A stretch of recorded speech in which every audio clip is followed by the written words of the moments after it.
এই দুর্নীতি action to action শেষ হয়নি যুদ্ধ।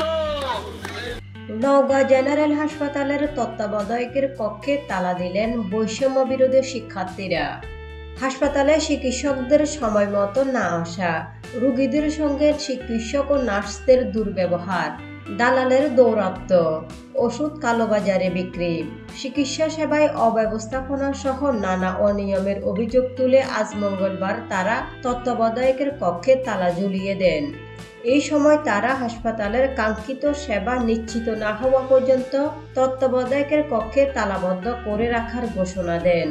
দুপুর 12টার দিকে বৈষম্য বিরোধী ছাত্র আন্দোলনের নেতাকর্মীরা 250 শয্যা বিশিষ্ট নওগাঁ জেনারেল হাসপাতালের প্রশাসনিক ভবন হিসেবে ব্যবহৃত হাসপাতালের পুরাতন ভবনের ফটকে অবস্থান নিয়ে বিক্ষোভ প্রদর্শন করতে থাকেন। পরে তারা হাসপাতালের তত্ত্বাবধায়কের কক্ষে তালা ঝুলিয়ে দেন। এই সময় তত্ত্বাবধায়ক জাহিদ নজরুল চৌধুরী তার কক্ষে উপস্থিত ছিলেন না।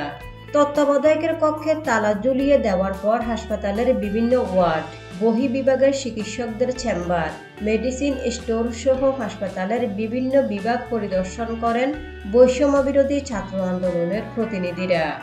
হাসপাতাল পরিদর্শন করে শিক্ষার্থীরা হাসপাতালের নানা অসঙ্গতি তুলে ধরে সংশ্লিষ্ট কর্মকর্তাদের সঙ্গে কথা বলেন এবং সংশোধন হয়ে যাওয়ার আহ্বান জানান। এই সময় বৈষম্য বিরোধী ছাত্র আন্দোলন নওগাঁর ছাত্র প্রতিনিধি ফজলে রাব্বি, মেহেদি হাসান, রাফি বিন রেজওয়ান, সাদমান সাকিব রিয়াল প্রমুখ বক্তব্য দেন। বৈষম্য বিরোধী ছাত্র আন্দোলন নওগাঁর ছাত্র প্রতিনিধি ফজলে রাব্বি বলেন, নওগাঁ সদর হাসপাতালে দীর্ঘদিন ধরে চরম অব্যবস্থাপনা বিরাজ করছে। এই হাসপাতালে কর্মরত চিকিৎসকেরা সময় মতো আসেন না। আবার দায়িত্ব চলাকালীন হাসপাতালে দায়িত্ব পালন না করে অনেক চিকিৎসক বাইরে ব্যক্তিগত চেম্বারে কিংবা ক্লিনিকে গিয়ে রোগী দেখেন।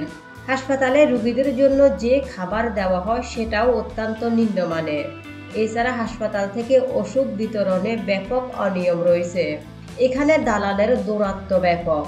ফজলে রাব্বি আরও বলেন, দালালদের কারণে রোগী ও তাদের স্বজনেরা ব্যাপক হয়রানির শিকার হচ্ছেন।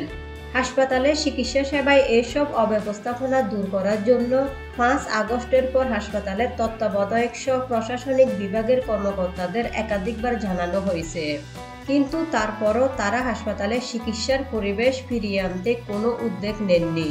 দায়িত্বে অবহেলার জন্য আজকে তত্ত্বাবধায়কের কক্ষে তালা দেওয়া হয়েছে। হাসপাতালে চিকিৎসার পরিবেশ ফিরে না আসা পর্যন্ত তাকে তার কক্ষে বসতে দেওয়া হবে না। এই সময় নওগাঁ জেনারেল হাসপাতালের আবাসিক চিকিৎসা কর্মকর্তা আবুজার গাপ্পার শিক্ষার্থীদের সামনে হাজির হয়ে বলেন, শিক্ষার্থীরা যেসব দাবি করেছে তার সবই যৌক্তিক।